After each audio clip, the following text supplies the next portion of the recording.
Bien, bonjour à tous et bienvenue donc à ce nouveau chapitre sur le laser. Alors laser, que signifie ce mot? D'où vient-il?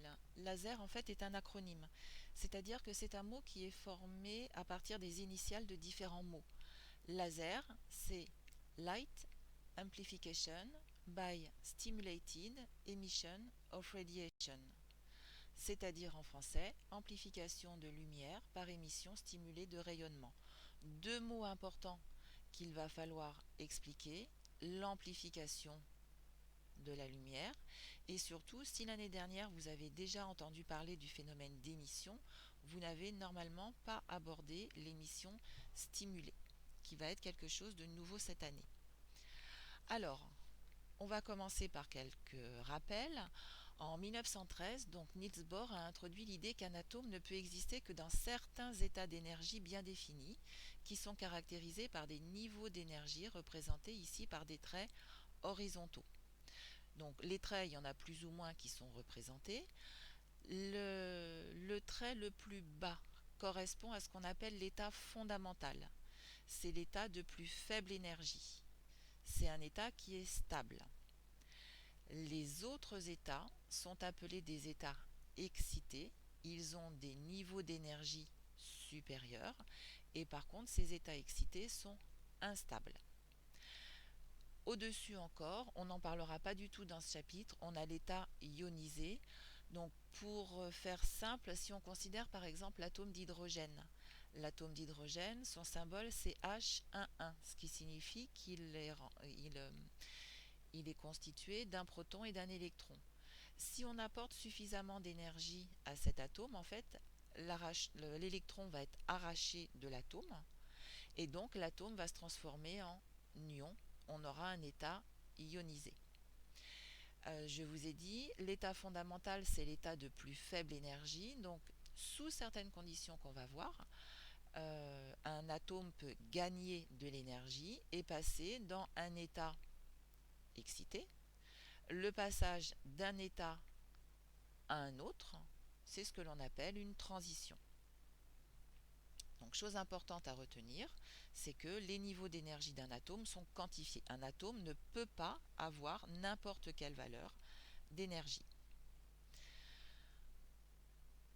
On va comparer là deux diagrammes de niveau d'énergie, celui de l'hydrogène à gauche et celui du sodium à droite. Alors, qu'est-ce qu'ils ont en commun? Eh bien, ils ont en commun cette structure en niveau d'énergie. Par contre, une grande différence, c'est que les valeurs des énergies de ces différents niveaux sont différentes. Vous remarquerez, pour l'atome d'hydrogène, dans l'état fondamental, moins 13,6 électronvolts, pour l'atome de sodium, moins 5,14.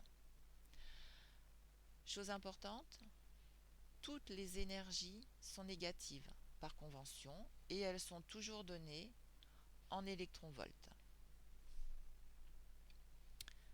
Qu'est-ce que vous avez vu l'année dernière?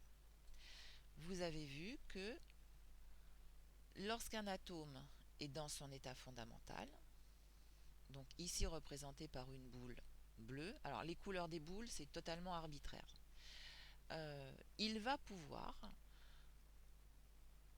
gagner de l'énergie grâce à l'arrivée d'un photon. Alors, à quelles conditions est-ce que l'atome va pouvoir gagner de l'énergie? Eh bien, l'atome ne peut gagner de l'énergie que si l'énergie du... Alors, je vais noter EPI pour énergie du photon incident. Donc, l'énergie du photon, on l'a vu, c'est H fois nu. L'atome ne pourra gagner de l'énergie et donc passer dans un état excité que si l'énergie apportée par le photon est exactement égale à la différence d'énergie entre l'état excité et par exemple l'état fondamental. Si jamais l'énergie transportée par le photon n'est pas exactement égale à cette différence d'énergie, il ne se passera strictement rien.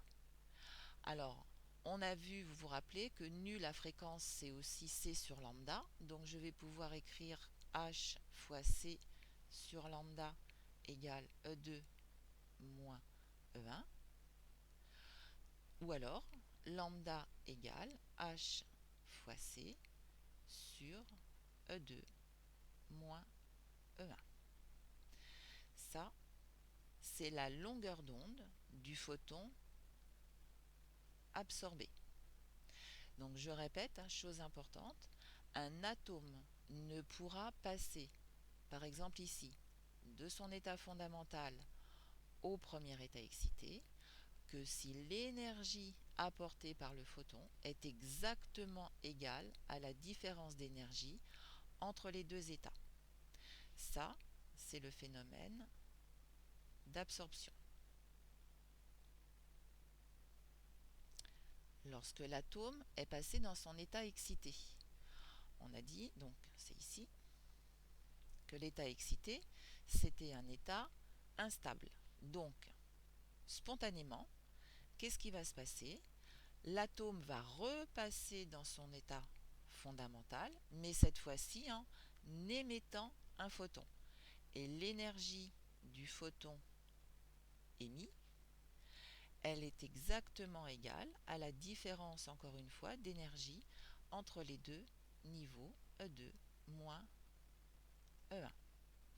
Et donc, si je fais rapidement le calcul, la longueur d'onde, c'est exactement la même chose que ce que j'ai écrit au-dessus, du photon qui est émis, cette fois-ci, c'est H fois C sur E2 moins E1.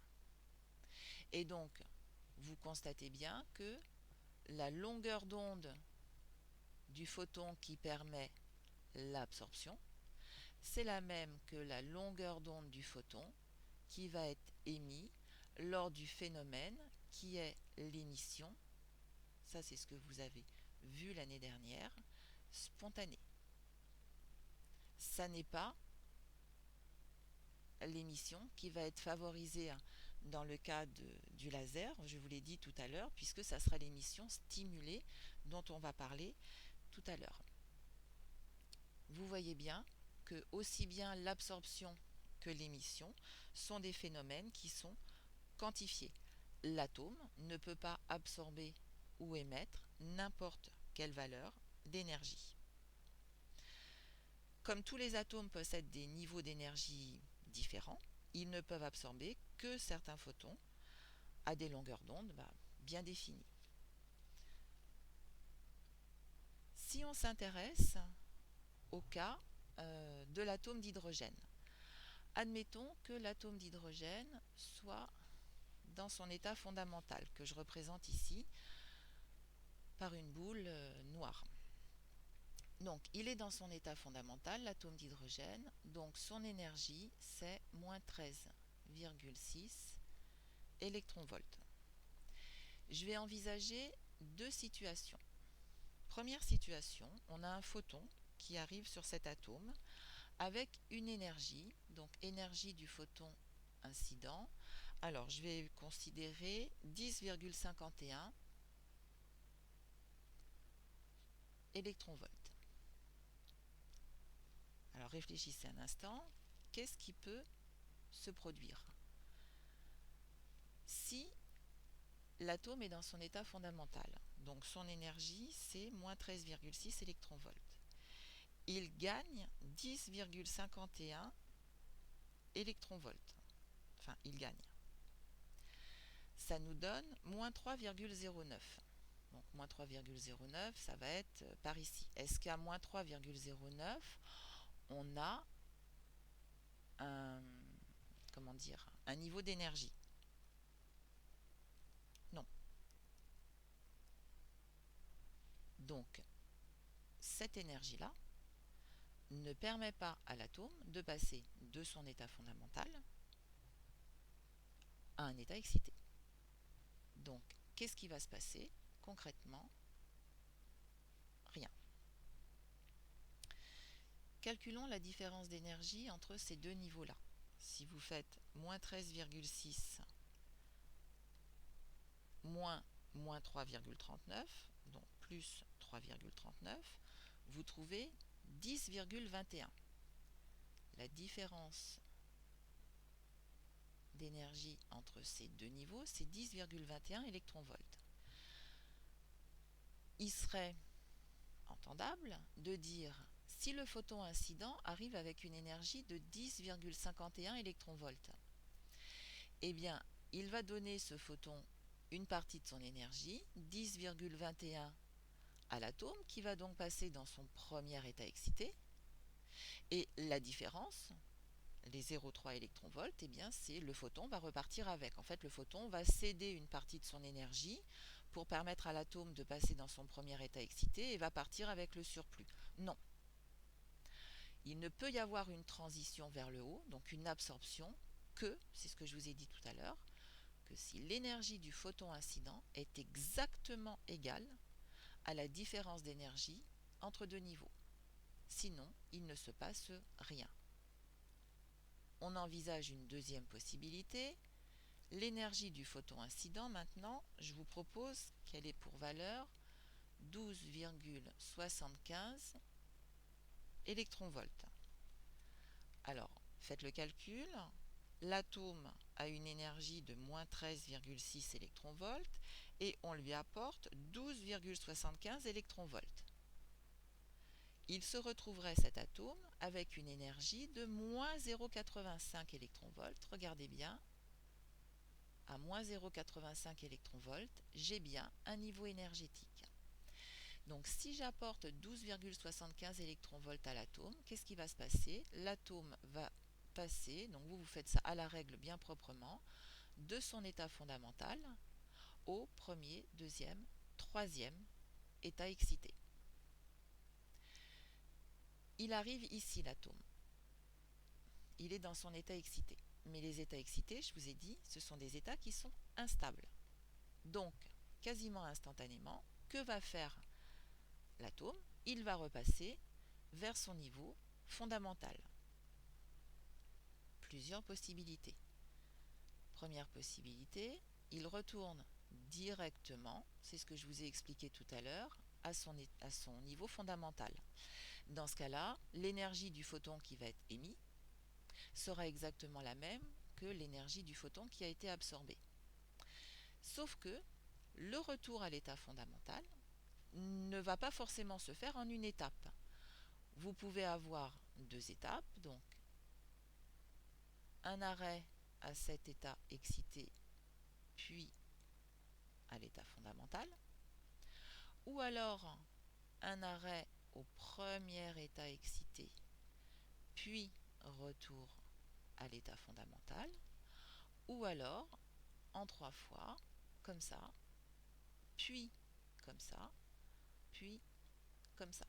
Donc vous voyez que ce qu'on a à chaque fois, c'est un retour au fondamental, tout le temps, l'état le plus stable, l'état de plus basse énergie, mais cette transition vers le bas, cette émission spontanée, peut se faire en une étape, en deux étapes ou en trois étapes. Et à chaque fois qu'on a une transition vers le bas, on a une émission spontanée qui va correspondre à l'émission d'un photon. Ça, c'est ce que vous avez vu l'année dernière. Maintenant, on va passer à l'émission qui est à la base de l'émission laser, c'est l'émission stimulée. Alors en 1917, Einstein prévoit donc un autre mode d'émission de la lumière qui est l'émission stimulée. Alors regardez bien. Sur ce schéma-là, vous voyez que l'atome, il est représenté ici dans son état excité. Ce qu'on a dit précédemment, c'est que l'atome, lorsqu'il est dans son état excité, il va spontanément retourner à son état fondamental en émettant un photon. Il y a une autre possibilité, c'est que, alors que l'atome est dans son état excité, un photon arrive sur lui, je le répète encore une fois, mais avec une énergie qui est exactement égale à E2 moins E1, sinon il ne se passe rien. Ce photon incident va induire la désexcitation de l'atome et donc l'émission. Mais comme le photon induit provoque en quelque sorte la désexcitation, c'est ce qu'on appelle une émission stimulée. Et dans ce cas-là, regardez bien, Donc le photon incident, admettons, c'est celui-là. Il a provoqué, il a induit la désexcitation. Et lors de cette désexcitation, donc le passage de l'état excité à l'état fondamental, il y a un photon qui est émis. Et donc on a deux photons qui se retrouvent produits entre guillemets à l'issue de l'émission stimulée. En fait, ils ne sont pas tous les deux produits. Il y en a un, c'est le photon incident, et l'autre, c'est celui qui est émis lors de l'émission, émission stimulée. Ces deux photons vont pouvoir à leur tour, dans le milieu actif, provoquer de nouvelles émissions stimulées. Alors, l'émission spontanée et l'émission stimulée, ce sont deux modes de désexcitation qui vont être en concurrence au niveau des atomes. Chose importante, c'est que lors de l'émission stimulée, l'atome va retourner donc dans son état fondamental en émettant un photon identique au photon incident. Et donc le photon émis et le photon incident ont la même fréquence, la même énergie, la même direction, ça c'est fondamental, et le même sens, et ils sont en phase. Alors, on va passer à une animation maintenant pour vous faire comprendre vraiment la différence, pour que vous visualisiez bien la différence entre l'émission spontanée et l'émission. Alors le logiciel sur lequel nous allons travailler, donc il y a un logiciel de simulation, c'est celui-ci. Deux fenêtres, celle-ci qu'on va regarder, qu'on va étudier en premier, et celle-là qui représente le diagramme des niveaux d'énergie de l'atome. Alors, si je regarde ici, j'ai une source de lumière qui va émettre des photons. Je vais pouvoir ici régler le flux de photons, donc l'intensité lumineuse, et ici la longueur d'onde. Alors, je vais choisir une intensité lumineuse assez faible. Vous voyez que les photons sont émis ici, un par un. Ces photons se dirigent ici vers un atome cible. Cet atome cible, quand il est représenté en gris, il se trouve ici, regardez bien, dans son état fondamental, donc son état de plus basse énergie. Les photons qui sont émis vont pouvoir, voilà, interagir avec l'atome cible et quelquefois être absorbés par l'atome cible. Dans ce cas-là, revenez au niveau du diagramme énergétique, vous voyez que l'atome n'est plus représenté ici dans son état fondamental, il est représenté dans son état excité. Pourquoi? Le photon incident qui a été émis donc par la lampe a été absorbé par l'atome cible. Cet atome cible a donc gagné de l'énergie, il est passé de l'état fondamental à son état excité. L'état excité, c'est un état qui est instable. Donc l'atome ne va pas y rester très longtemps dans cet état. Il va spontanément se désexciter. Vous avez vu, il est redevenu représentation grise dans son état fondamental. Et vous voyez ici le photon qui a été émis. Donc deux phénomènes, absorption, l'atome passe dans son état excité. Donc celui-là il est passé devant ou il est passé à côté, celui-là aussi. Absorption, hop, émission. Absorption, émission. Vous remarquerez une première chose très importante, c'est que lorsque le photon est émis, suite donc à l'émission, retour à l'état fondamental, il est émis dans une direction qui est totalement aléatoire. Vers la droite, vers la gauche, vers le haut, vers le bas. Voilà, celui-là il va être émis, voilà, par ici, celui-là, dans une autre direction. J'ai fait le choix au début d'une longueur d'onde aux alentours de 650 nanomètres dans le rouge. Si jamais je choisis, donc je vais prendre quelque chose qui soit bien visible, des photons émis avec une longueur d'onde plus petite dans le bleu. Alors vous vous souvenez, l'énergie du photon c'est H fois nu ou encore H fois C sur lambda. Si je passe du rouge au bleu, je diminue la valeur de lambda. Comme l'énergie c'est H fois C sur lambda, lambda est au dénominateur, si je diminue lambda, j'augmente l'énergie du photon incident. Vous venez au niveau du diagramme des niveaux d'énergie, ce qui est représenté ici par une double flèche en bleu, c'est l'énergie du photon incident. Et vous voyez que cette énergie, elle est beaucoup plus grande que l'énergie nécessaire pour passer de l'état fondamental à l'état excité. Eh bien, il ne se passera strictement rien.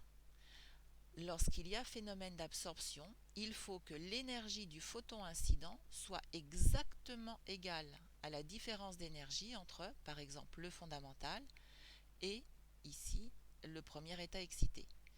Si l'énergie transportée par le photon incident n'est pas exactement égale à cette différence d'énergie, il ne se passera strictement rien. Pour que le photon bleu soit absorbé, qu'est-ce qu'il faudrait? Il faudrait que le niveau d'énergie soit beaucoup plus haut. Et vous allez voir que là, voilà, le photon va être absorbé, puis être émis. Donc émission dans une direction totalement aléatoire, c'est ce que l'on appelle l'émission spontanée. Ce que j'ai fait ici, modifier l'énergie, le niveau d'énergie de l'état excité, c'est impossible à faire. Changer la valeur d'énergie d'un atome, c'est pas réalisable. En fait, quand on veut changer les niveaux énergétiques, il faut carrément changer la nature du milieu, c'est-à-dire changer d'atome. Donc, je vais revenir à ma configuration initiale, ma lampe ici, émet des photons rouges. Voilà. Donc, vous regardez bien, l'atome, il est de façon privilégiée dans son état fondamental, l'état le plus stable, de plus basse énergie. Si le photon incident arrive avec une énergie qui est exactement égale à la différence d'énergie entre le fondamental et le niveau excité, le photon incident va être absorbé par l'atome cible. Dès qu'il est absorbé, donc, il passe dans son premier état excité. De toute façon, ici, il n'y en a qu'un. Et là, spontanément, il se désexcite. C'est l'émission spontanée en réémettant un photon dans une direction totalement aléatoire. Maintenant, ce que je vais faire, c'est que je vais augmenter ici l'intensité de la source. Donc vous allez regarder, il y a déjà quelque chose qui apparaît, qui n'apparaissait pas précédemment.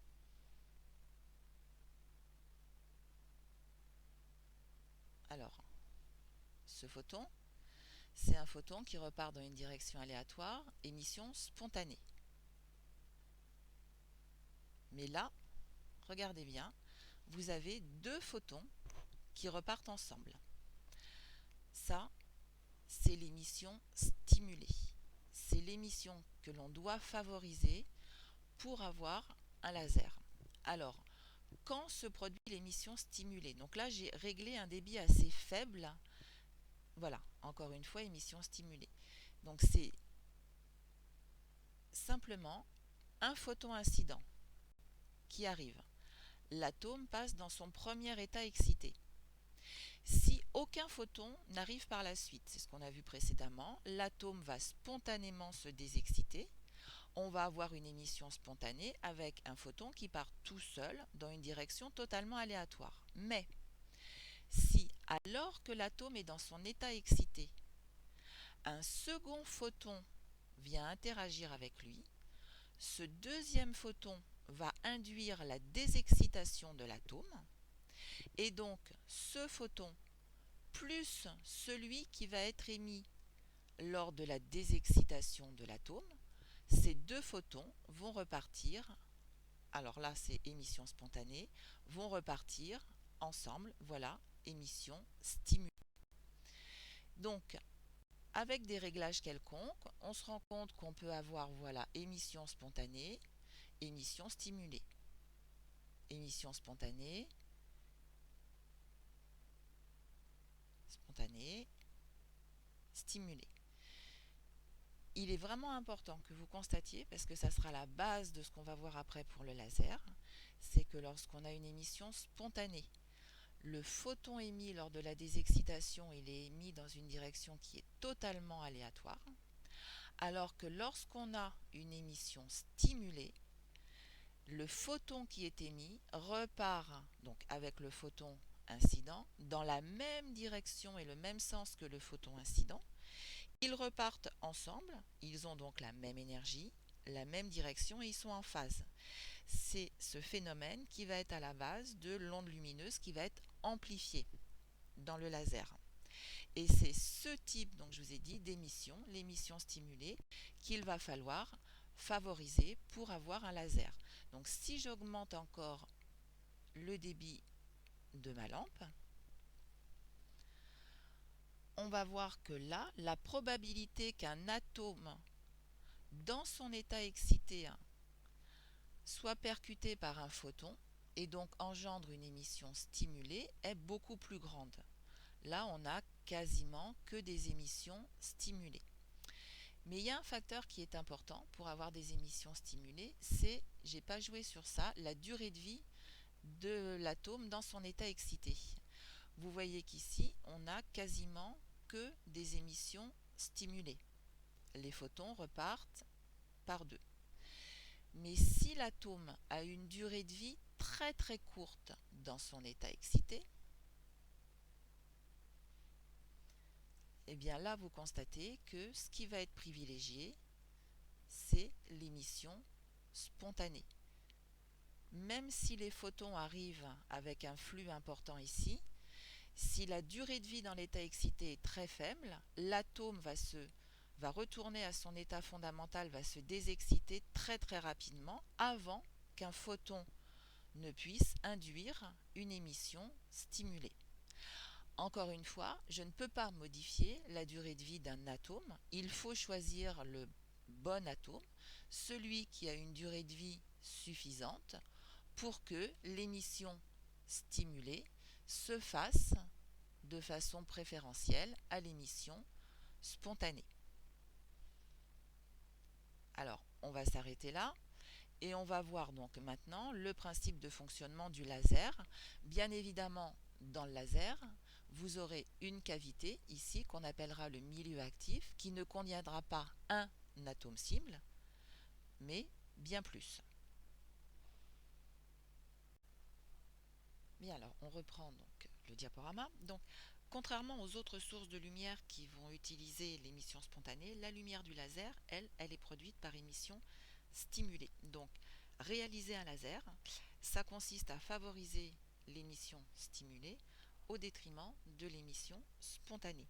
Sauf que cette émission stimulée, elle est si peu probable que, alors qu'elle a été prévue par Albert Einstein en 1917, elle n'a été réellement observée qu'en 1928. Alors, comment est-ce qu'on va pouvoir favoriser cette émission spontanée? Eh bien, il va falloir réaliser ce qu'on appelle une inversion de population. Alors, ça veut dire quoi? Ça veut dire que dans un atome, on l'a vu, les atomes sont plus généralement dans leur état stable, donc dans leur état fondamental, ici E1. Pour qu'il y ait émission spontanée, il faut au contraire que ça soit les états excités qui soient le plus peuplés. C'est ça qu'on appelle une inversion de population, c'est-à-dire que les états les plus peuplés doivent être les états, bon ici par exemple E3 et E2. Pour pouvoir peupler ces états, eh bien il va falloir apporter de l'énergie à l'atome. Cet apport d'énergie, s'il est permis grâce à de la lumière, c'est ce qu'on appelle un pompage optique. Et ce pompage optique va permettre donc l'inversion de population. Donc l'émission stimulée, elle est favorisée par l'inversion de population qui consiste à maintenir plus d'atomes dans un état excité que dans l'état fondamental.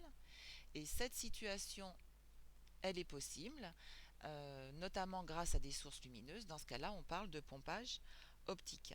Donc, l'apport d'énergie, si je reprends le diagramme des niveaux d'énergie, va permettre aux atomes de passer du niveau fondamental à un état excité, par exemple ici E3. Les atomes ne restent pas sur ce niveau E3, par exemple parce qu'ils ont une durée de vie très faible dans ce niveau d'énergie. Donc ils vont spontanément et très rapidement redescendre au niveau d'énergie E2, qui va du coup être très peuplé et où les atomes vont s'accumuler. Une fois qu'ils sont ici, donc au premier état excité, ils pourront redescendre à l'état fondamental grâce soit à une émission spontanée, soit, c'est ce qu'on cherche, grâce à une émission stimulée. Et donc ce qu'il faut bien comprendre, c'est que l'émission stimulée, elle va être favorisée par l'inversion de population qui consiste à maintenir plus peuplé l'état excité que l'état fondamental. Vous avez ici de représenter dans un rectangle ce qu'on appelle le milieu actif, qui contient des atomes. Ces atomes, pour favoriser l'émission stimulée, on vient de le voir, ils doivent donc être préférentiellement dans un état excité, donc représenté par les boules rouges. Les boules bleues, ça sera l'atome dans son état fondamental. Donc, les atomes qui sont capables d'émettre des photons par émission stimulée, ils vont constituer ce qui est là dans le rectangle, ce qu'on appelle le milieu laser, le milieu actif. La composition de ce milieu, en fait, elle dépend des types de lasers que l'on a. Une source d'énergie qui n'est pas représentée ici agit en permanence et entretient l'inversion de population dans le milieu laser. S'il n'y a pas cet apport d'énergie, il n'y a pas l'inversion de population, il n'y a pas d'effet laser. Alors, ce milieu actif, il est placé entre deux miroirs, donc un qui est là et un qui est là.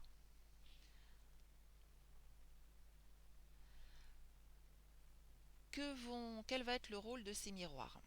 Les photons qui sont émis suite aux émissions stimulées, eh bien, lorsqu'ils vont arriver sur un miroir, ils vont se réfléchir. Les photons vont donc faire dans la cavité des allers-retours.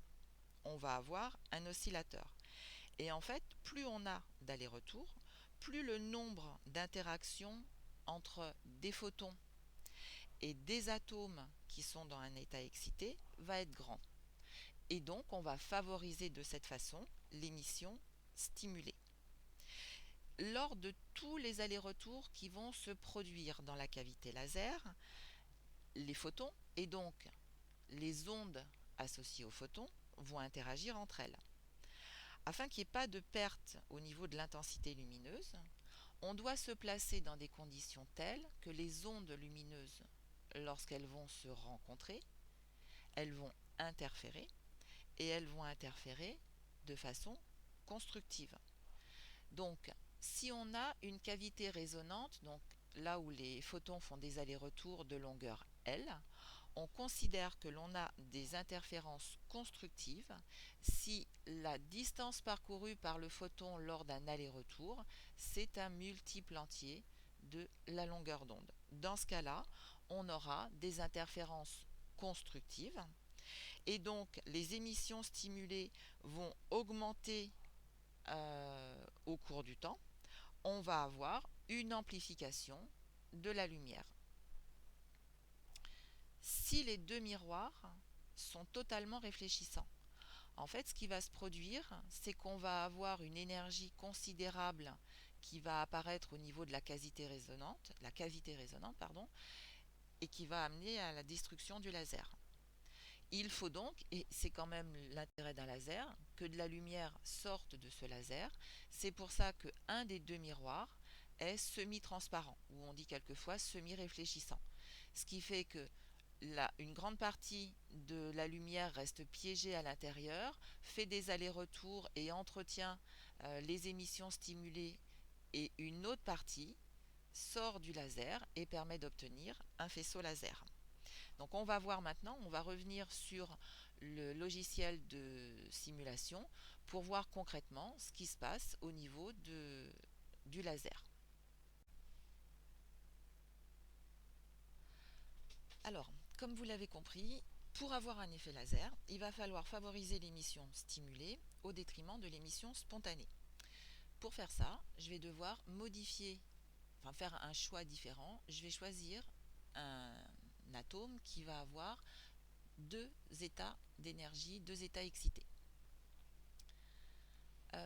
Ici, vous avez une nouvelle lampe qui apparaît et vous voyez que cette lampe, elle est pré-réglée dans le bleu. Alors, pourquoi? Tout simplement parce que pour réaliser l'inversion de population, il va falloir un apport d'énergie qui permette de passer de l'état E1 à l'état E3. Qui dit apport d'énergie de valeur plus grande, dit valeur de longueur d'onde plus petite. Cette lampe, elle va donc émettre des photons de lumière bleue. Alors si vous regardez l'atome qui est là, mon atome cible, vous voyez quelquefois il est gris, entouré d'un anneau rouge ou entouré d'un anneau bleu. Alors quand il est gris, c'est que l'atome est dans son état fondamental. Si il est entouré d'un anneau bleu, c'est que le photon incident a été absorbé et que l'atome se retrouve dans son deuxième état excité. Comme il n'y reste pas de possibilités, il retourne directement à son état fondamental en émettant un photon qui n'est pas visible ici, ou alors il passe du deuxième état excité au premier état excité, et donc il passe de anneau bleu à anneau rouge, et ensuite il passe du premier état excité au niveau fondamental. Et lorsqu'il passe de l'état 2 à l'état 1, c'est le phénomène d'émission spontanée. Vous voyez que le photon, il est émis là de façon aléatoire dans une direction totalement quelconque. Si maintenant j'allume la lampe qui émet des photons rouges, qu'est-ce qui peut se produire? Eh bien, il peut se produire que le photon rouge arrive sur l'atome cible alors que celui-ci est dans son état excité. Alors, je vais choisir des durées de vie moyennes pour les deux états excités. Et là, si vous regardez bien, vous allez avoir, alors de temps en temps, une émission spontanée, le photon va repartir dans n'importe quelle direction, mais vous allez avoir surtout des émissions stimulées avec les paires de photons qui partent, et je vous rappelle que les photons partent dans la direction du photon incident. C'est ce qu'on veut favoriser, l'émission stimulée. Une fois qu'on arrive à placer notre système dans un état où dans des conditions où on a de l'émission stimulée, on va activer les miroirs. Alors, je vais les activer. Voilà. Les photons vont se retrouver piégés, entre guillemets, à l'intérieur de la cavité. Ils vont faire des allers-retours, ils vont subir de nombreuses réflexions au sein de la cavité, rencontrer des atomes excités, et donc on va favoriser les émissions stimulées qui vont être de plus en plus nombreuses, et la lumière va ainsi être amplifiée. C'est l'effet laser. Si les miroirs sont totalement réfléchissants, les photons restent piégés à l'intérieur, mais on a la possibilité, ces photons, de les faire sortir de la cavité laser en diminuant la réflectivité de l'un des deux miroirs. Ici. Voilà. Mais vous voyez à ce niveau-là que j'ai toujours pas d'effet laser. Alors pourquoi j'ai pas d'effet laser? Tout simplement parce que dans un laser réel, j'ai pas un seul atome dans ma cavité. Donc je vais passer maintenant au cas plus concret où je vais avoir dans la cavité laser un nombre beaucoup plus important d'atomes. Je réactive la lampe bleue. Je vais la mettre au maximum. Cette lampe, je vous rappelle, elle permet de faire le pompage optique, c'est-à-dire l'inversion de population, de faire passer les atomes de leur état fondamental au deuxième état excité.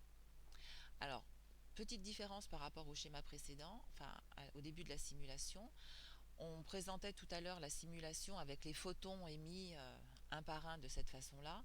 Là, ça va être plus facile à lire si on se met avec simplement le cône tronqué bleu qui représente l'émission des photons.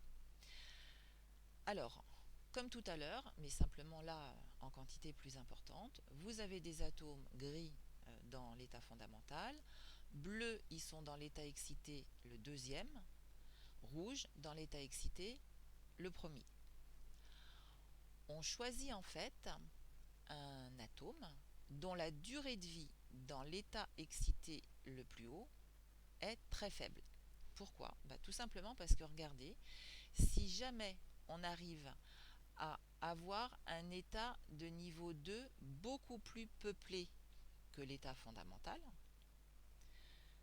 on a réalisé l'inversion de population. Et dans ce cas-là, quand on a réalisé l'inversion de population, on va pouvoir avoir un fonctionnement laser. Qu'est-ce qui nous manque pour avoir un fonctionnement réellement laser? Les miroirs. Je les rajoute. Alors, comme tout à l'heure, vous allez voir quelques photons qui partent par les bords supérieurs et inférieurs du laser, mais la grande majorité des photons se retrouvent piégés, va faire de très nombreux allers-retours au sein de la cavité résonante, va engendrer des émissions stimulées qui vont à leur tour engendrer des émissions stimulées, et en fait on va en avoir de plus en plus, la lumière va être amplifiée et vous voyez ici que l'effet laser va prendre naissance. Tant que les miroirs sont à 100% réfléchissants, en fait on a quelques photons qui s'échappent, mais on n'a pas d'effet laser. Pour avoir l'effet laser, il faut avoir un faisceau, on va le voir tout à l'heure, une de ses propriétés c'est d'être très directif. Il va falloir laisser sortir une petite quantité de la lumière.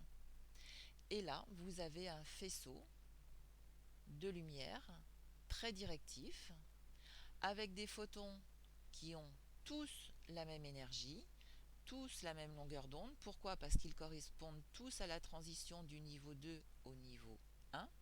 Donc un faisceau très directif, tous de même longueur d'onde, donc monochromatique. Et on verra par la suite un faisceau aussi qui est fait de lumière cohérente.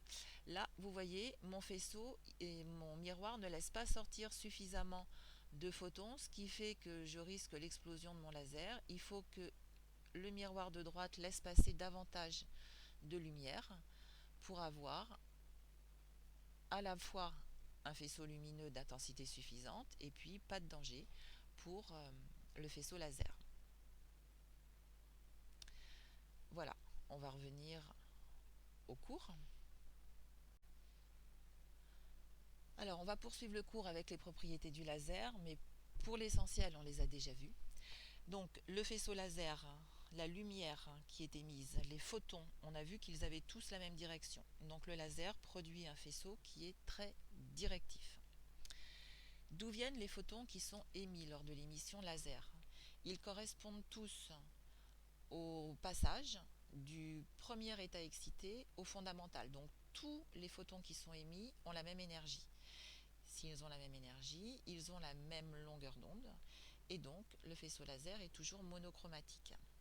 Chose importante aussi, les photons qui sont émis lors de l'émission laser sont tous en phase, ce qui fait que la lumière laser elle est cohérente.